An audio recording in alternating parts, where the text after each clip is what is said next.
Salut TikTok, bonjour à ceux qui vont écouter ce podcast sur les plateformes d'écoute. Aujourd'hui, on va parler immobilier bien sûr, on va parler famille, on va parler succession et on va parler anticipation. Je le dis souvent aux gens que je rencontre dans mon entourage et encore plus à mes clients, il est important d'évoquer certaines choses dans son couple, notamment quand on a des enfants, notamment quand on prend un petit peu d'âge et de réfléchir à ce qu'on souhaite pour son après, pour éviter de laisser ses proches des fois dans des situations difficiles et que ce qui se passe après son décès ne reflète pas ce qu'on aurait souhaité.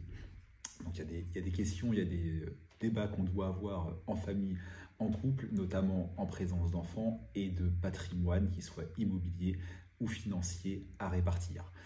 La solution la moins bonne, c'est de laisser courir les choses, de ne pas y penser et de ne pas prévoir de dispositions. On peut ensuite, c'est un peu mieux, mais peut-être pas assez complet, prévoir ces dispositions, aller voir un notaire, rédiger et faire enregistrer un testament qui répartit les choses, etc. On peut peut-être, notamment quand le patrimoine financier ou immobilier est un peu plus important, également anticiper de son vivant, parce que ça a évidemment un intérêt de choix et ça a aussi un intérêt fiscal,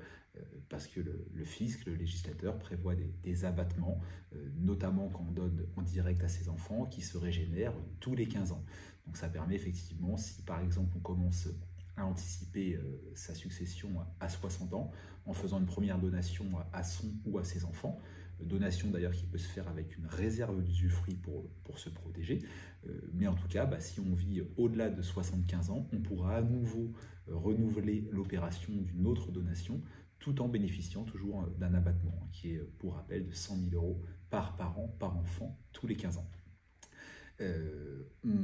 J'ai rencontré il n'y a pas si longtemps des clients qui ont fait une donation à leur fille parce qu'elle achetait un appartement via mon agence immobilière Visit & Co et qu'elle en avait besoin. Et j'ai questionné un peu cette famille-là et j'ai su qu'il y avait l'existence d'un autre frère qui avait 4 ou 5 ans de plus, qui lui, au dire des parents, n'en avait pas besoin. Il était un peu plus lancé dans la vie, il était déjà propriétaire de sa maison. Donc les parents, alors c'était sûr, dans la famille, pas de souci, ont donné une somme quand même assez conséquente, pas loin de 50 000 € à leur fille, sans les donner au fils. Tout ça étant fait encore une fois en bonne entente dans la famille, etc. Moi j'ai exposé à ses parents le risque éventuel en cas de décès, qui est là le rapport à la succession de la donation qu'avait déjà faite et sa revalorisation. Parce qu'effectivement, si on fait une donation classique, une donation simple, le jour du décès du donateur, la valeur du bien, selon notamment comment elle a été réinvestie, est revalorisée. Et donc, ce que j'ai voulu expliquer dans des termes plus simples, c'est que les 50 000 € donnés en 2023 à leur fille ne représenteront pas 50 000 € lors d'un décès, par exemple en 2030. Si l'appartement, et je le souhaite, a été un bon placement et qu'il a pris de la valeur, la valeur de la part donnée augmentera et donc la fille aura moins dans la succession à venir que son frère, ce qui est normal, mais dans la tête des parents, ça allait être 50 000 € de moins. Et moi, je leur expliquais que ces 50 000 € pouvaient se transformer en 70 000 ou 80 000 €, etc.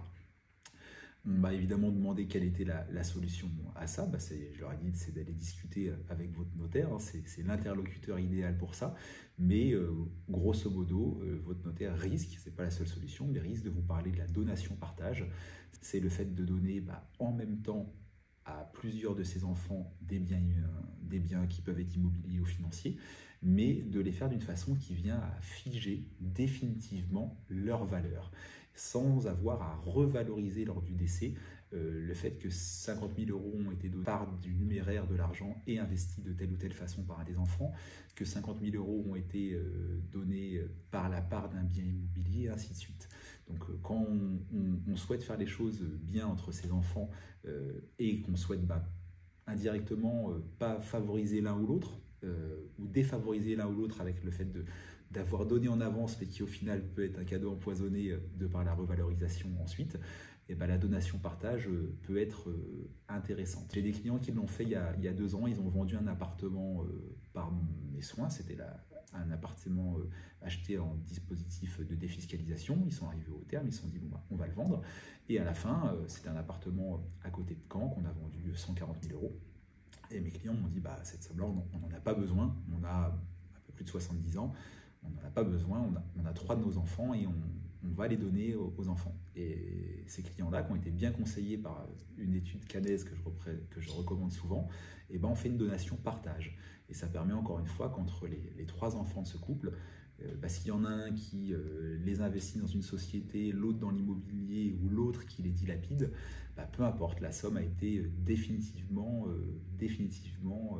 fixée entre les parties sans revalorisation lors du décès. Et si on se pose la question du coût d'une donation telle, au niveau de la franchise d'impôt, la donation a été faite libre de droit, parce qu'encore une fois, on peut donner 100 000 € par enfant, par parent tous les 15 ans, donc là-dessus, pas de souci. Il y avait, entre guillemets, même si c'est une très belle somme, 140 000 € à donner à 3 enfants par 2 parents, donc pas de souci. Et le coût des émoluments du notaire, pour passer évidemment cet acte et encadrer les choses et son conseil, a été d'un petit peu moins de 1 500 €. Donc c'est une somme, mais c'est une vraie tranquillité d'esprit pour les parents dans la donation réalisée aux enfants. Donc le conseil pour finir ce TikTok et ce podcast, c'est que bien que ce ne soit pas un sujet très très gai, il est important d'y penser soi-même, d'en parler à sa femme si on est marié ou pacsé, et d'agir, notamment si on a des enfants, encore plus si on a des enfants qui viennent de différents lits ou de différentes unions, encore plus dans ce cas-là, et anticiper. Donc il n'y a pas d'âge pour aller demander un rendez-vous à son notaire, leurs conseils sont en plus gratuits, donc vous en privez pas et ça peut permettre d'organiser les choses dans le futur. C'était Patrick, n'hésitez pas à me suivre sur les différents réseaux sociaux, sur TikTok avec les conseils en IMO de Patoche, vous avez des vidéos très fréquentes et surtout 1 à 2 lives immobiliers le soir par semaine qui vous permettent d'échanger avec moi et de poser des questions.